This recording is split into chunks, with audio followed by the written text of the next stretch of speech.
There we go. There we go. There we go. Yes, sir. Yes, sir. There we go. I hope, sir, that you can get a little rest today. You've been working nonstop in the spring of 1945 to figure out what's going to become of the world after the war, which is certainly winding down, is over eventually. So I do hope that you'll get a chance to take some rest. And we do have this hard day of travel tomorrow. We're going to Warm Springs, Georgia. And so I want you to do that, sir. I hear some noise out here. Let me take a look here. Oh, good Lord. Sir, there's a crowd out there. And they appear to want you to say something to them. Well, I will speak to them then. Well, sir, could we think about this for a minute? I mean, you are exhausted, and they appear to be a little unruly. There might even be some Republicans among them. I think, sir, I think really that we could just ignore them this time. You want to, okay. As you wish, sir. Ladies and gentlemen, can I ask you to rise in honor of the President of the United States? It is my pleasure to introduce you to the Honorable Franklin Delano Roosevelt, 32nd President of the United States of America.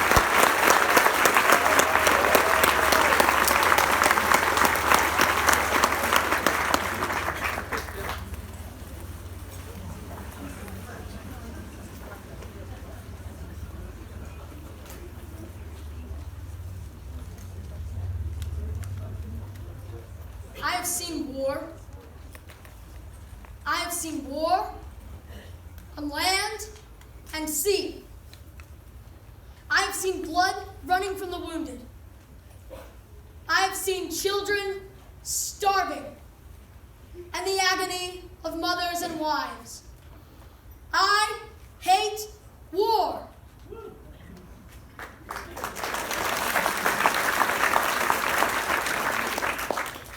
We are strong, but less powerful nations know that they need not fear our strength. We seek no contrast. We stand for peace. I am a man of peace, forced to lead in this time of war. I remember that as a child, I was wealthy and led an idyllic life at the mansion of Hyde Park. When it came time for high school, I attended Groton, an expensive and well-thought-of institute. I hated it.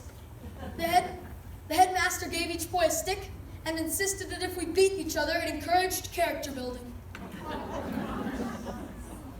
When I turned 18, I attended Harvard, where I wrote in the school newspaper, The Crimson. In 1904, I left Harvard and decided to become a lawyer. At a wedding, I was around a distant cousin of mine and a niece of Theodore Roosevelt's, Eleanor. It was clear that I had found someone intellectually challenging, and I soon became intent on marriage. We were married within a year. She is my greatest political ally, and is an incredible wife. We have had 6 children all told.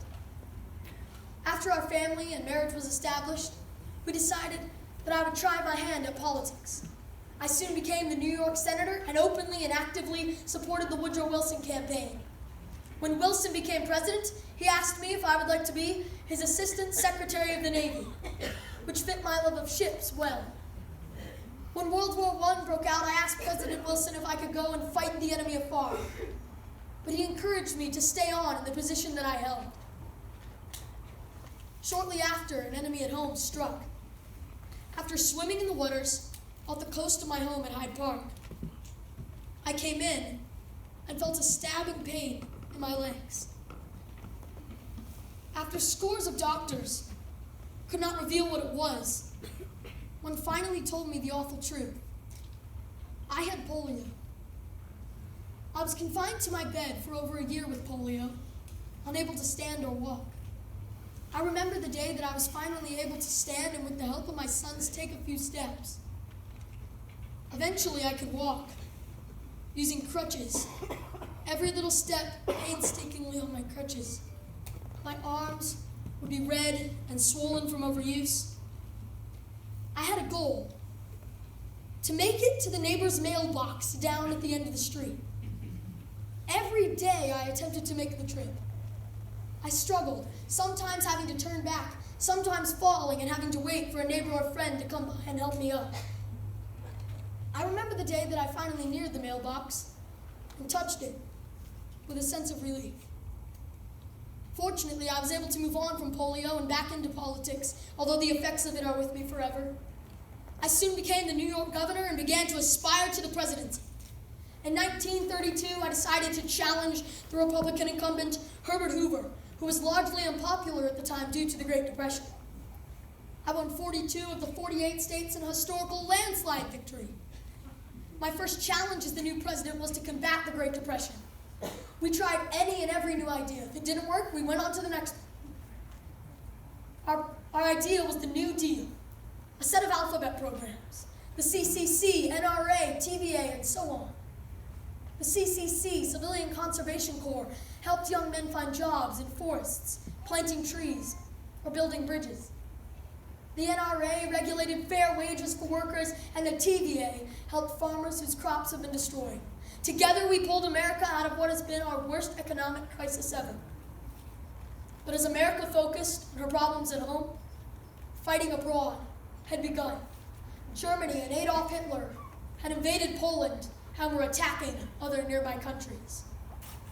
I hoped and believed, like many Americans, that we would not have to get involved. Many Americans believed that we were safe and could not be attacked.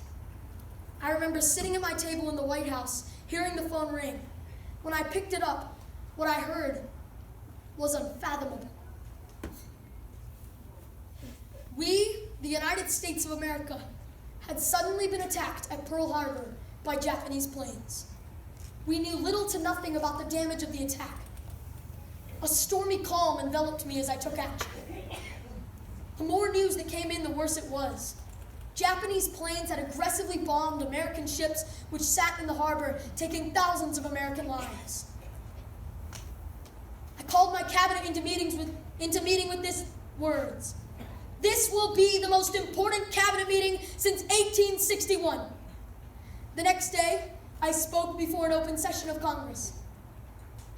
Yesterday, December 7th, 1941, a date which will live in infamy, the United States of America was suddenly and deliberately attacked by the naval and air forces of the Empire of Japan. Within a day of that speech, we were at war. England had also declared war against Japan. The world was indeed at war. We attacked Europe in a Germany first strategy devised between England, the Soviet Union, and America. We took back France at D-Day at the cost of 2,400 American lives. As we stormed the beaches, the death toll was so extreme that you could not even set foot on the ground without stepping on a dead or wounded soldier.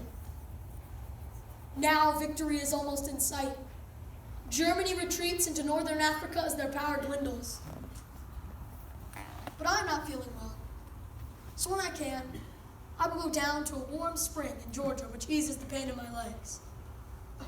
For we have more fighting to do in Japan and the Philippines. And once you get to the end of your rope, tie a knot and hang on.